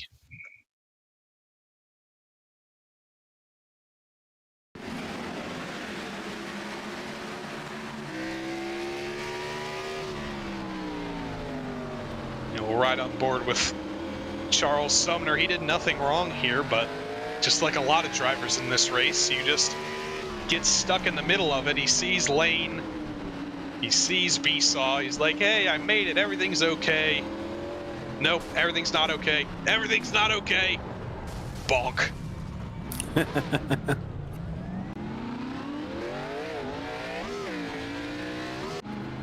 Let's take a look at the clock. How much time do we have left? We've got 1 minute, so I think we might make it around for a one-lap dash for the win here. Now that's going to be interesting because Bradley Holly can't afford to slot in second. He needs to nail the restart as best he can, and at this point, he doesn't have any incident points. You think he could move Richard Regan Jr. out of the way? Oh, I have an interesting interview at the end of the race if he does.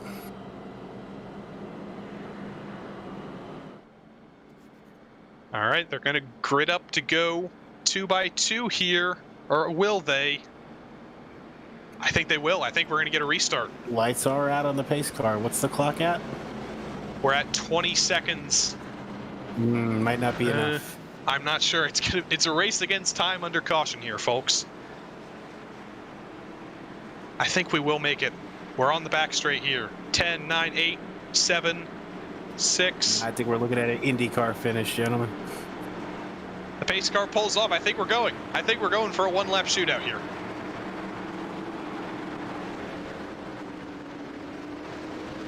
Yes, we are. We are green. Not a good start from Bradley Holly at all. James O'Brien gets to the bottom. Mark Kalin getting all sorts of loose into the corner. Oh, Bradley Holly hits banging into all kinds of people back there. Zivkov, and yeah, that's the end of it. Actually, I don't think the checkered flag is out. Richard Regan Jr. going around again. Is the checkered flag out? Yes, Richard Regan Jr. has won the race. Checkered flag in the air. A absolutely bizarre finish, but Richard Regan Jr. brings it home after a dominant run there. Hey, it finished under green. I'm not sure if that would have gone green if the pace car didn't pull off with 1 second to go there, but you know, they kept it interesting for us until the very end.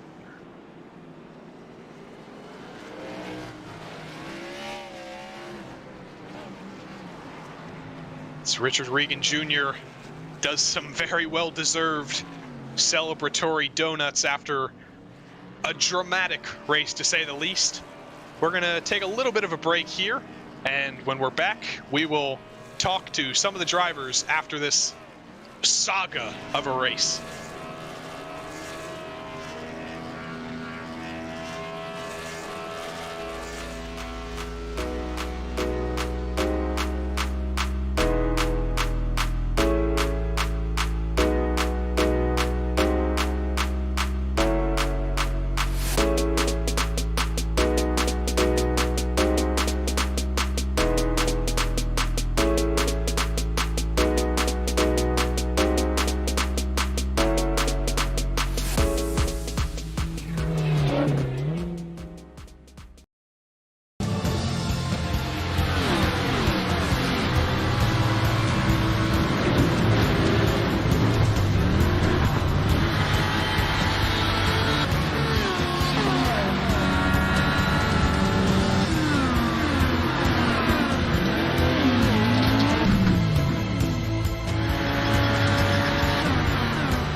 Welcome back to virtual Martinsville Speedway after round 3 of the PRL NASCAR Cup Series 2021 Season 2 round is over.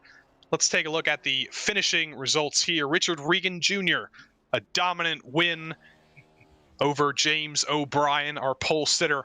Third place, Bradley Holly, followed by Luka Zivkov, who had a little bit of an up and down race. Then Mark Kalin was pretty much in 5th all day, finishing 5th. And Joshua Daniels, possibly the most anonymous driver of the day, in 6th. Then it's Brandon Walter, Matthew Long in an alternate strategy. Elliott White brings it home in 9th after starting 25th. And Colton Lane ends in 10th. Yeah, Joe, a couple guys further down the field. Alex Pellerin in 11th spot, followed by Michael Witt in 12th. Charles Sumner brings it home in 13th spot, followed by Scotty Johnson and Trent Dinkle in 14th and 15th, respectively. James Dewar in the 16th spot, followed by Besaw Jr. and Thomas Roberts, 17th and 18th. And then rounding out our top 20, we had Doug Evans, who was in a slew of accidents tonight, and then Jose Medina. That's Jose the Funky Cold Medina to you. Then in 21st, it's Barron Hilton. 22nd, Taylor Stout. These are all the drivers who got wiped out. Waldo Walden, who literally ended his day in the fence. Matt Hilton, who we didn't see much of. And Danny Cervantes. Pat Harvey, disqualified. Adam Zemke, disconnected. Joao Guerra, disqualified. Patrick Cowgill, disconnected. Michael Lemieux, disconnected, I think. Yeah, and then we had Chad Brown. Obviously, we lost him early on, and then Nicholas Hunter missed the start. So 174 laps in, he did not complete a single one of them. That rounds out the field for tonight's race at Martinsville. And I believe we have a couple of our lead finishing drivers. They'll be in the booth with us right now. We got Bradley Holly in here, our third place finisher. Now, the elephant in the room is that we had about 20 cautions in this race, but you were up front all day. You avoided all of them. Yeah, it was a bit lucky on that aspect. I guess only having a pit once this entire race, just basically eye pacing all night, really saved that. And you had to restart quite a few times, and you restarted alongside Richard Regan Jr. for the lead for all of those restarts. Did you think you had to make the move immediately on the restart, especially getting onto those later ones? I mean, yeah, I tried, but at the same time, with how close everything was with James and Mark, I didn't want to be stuck on the high side. So there was a couple times where I lifted going in just to be able to get behind Richard and keep my second position. And on that last restart, when the pace car pulled in with 1 second on the clock, what were you thinking? What was your mindset? Did you know you had to send it to win the race, or were you happy with second at that point? At that point, I was happy with second. I mean, my biggest thing was not spinning the tires, and I hadn't done that all night, getting good restarts. And of course, when it came down to it on the last one, I gave it I tried to get a little too much and spun the tires on that restart. All right. Well, congrats on your third place finish. You have anyone you want to thank before you get out of here? Yeah, I'd like to thank the Waterbeck guys. We practice week in, week out, trying to make sure we have a decent setup and we can at least try to fight for the lead. I'd like to thank you guys for broadcasting us week in and week out, and all the PRL guys. All right, that was our third place finisher, Bradley Holly. Next up, Rocco, I believe, has Richard Regan Jr.? No, it's James O'Brien. James, how's it going? Second place, not a bad run. Want to give us your thoughts on what turned out to be quite a slow going tonight? Oh yeah, it was pretty relaxing in between all the action. I'm pretty happy with second. I didn't think I was going to finish that well. I got the pole and kind of was just running around in circles for a while there, hoping that I didn't get past too quickly. But with all the cautions, I kind of staved that off a little bit. But I knew Richard, my teammate, was super strong here. He loves Martinsville, so it was just a matter of time for him to get up front and take the reins of the race. Yeah, James. So curious, what's it like when everybody's spinning and banging around? Are you just trying to stay out of it? I mean, did you get lucky at all? Any close calls tonight? I mean, we see it from up top, but obviously we're not in the car. Coming back through the field, I think one of the cars, I don't remember who it was, that came down on me when I had the nose going into the turn, and there was a little contact. He didn't spin, I didn't spin. I got a little bit of damage, but other than that, it was pretty clean, honestly. I know there was a ton of cautions, but in my general vicinity, I didn't really have too much to worry about. So I'd be a pretty bad barometer for that. Fair enough. Did you see anything on track that may have been a contributing factor to the cautions? Were you seeing guys be more aggressive than normal? Yeah. Or was it just racing? It was just racing. I think people missing their braking points going in, and then some people just getting too greedy coming out of the turn. This is pretty typical here in most short tracks. It'll probably be similar next week too at Richmond. Right, a little bit more room on Richmond, but not much. But anybody you want to shout out to before we let you go? Yeah, everybody at Team Hype, private label for being on board with Ethica, Moto Million, Ty, our owner, and Tommy Milner for being in the box helping us out with spotting and all that, and hopefully Abner, our other teammate, he couldn't make it tonight because of some weather that I actually went through too, but he lost his internet. You guys for putting it on. I'm glad somebody's here commentating, and I can't wait to watch it. So thanks for hanging in there for the whole duration. No worries, man. I got a little weather down myself here in Florida. Kind of some that's where I'm going at. on. So So congratulations on the second tonight, and good luck next week in Richmond. Thanks, man. And we got one more driver. It's the race winner. We went in reverse order tonight, and the driver who went from 26th to first, Richard Regan Jr. How on earth did you pull that off? A lot of patience and a lot of luck. Monday night during the big boy SOF race, which is for the people that don't know what that means, is the first race of the week, the new week when we changed the track. I messed up qualifying there as well, and I qualified, I think, 31st. And, I just waited for other people to make mistakes and avoid the wrecks, and I ended up coming out winning that too. So that race definitely helped me with the patience for tonight. And in the latter, I'd say, quarter of the race, when we were restarting like every 2 laps, you were the leader for a lot of those. How did you nail the restart every time? Because it seemed like you always did. Well, Martinsville is one of my favorite tracks. So anytime we come to Martinsville on iRacing, I like to run it a lot.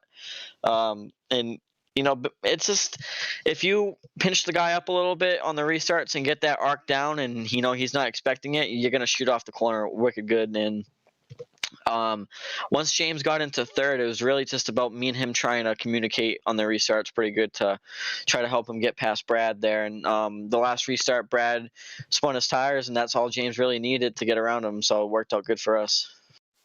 Yeah, we talked to Brad about that last restart where the pace car pulled off with 1 second to go, and it was a 1-lap dash. That's about as intense of a situation as you can get. How are you feeling coming to the green when you only had 2 corners to win the race?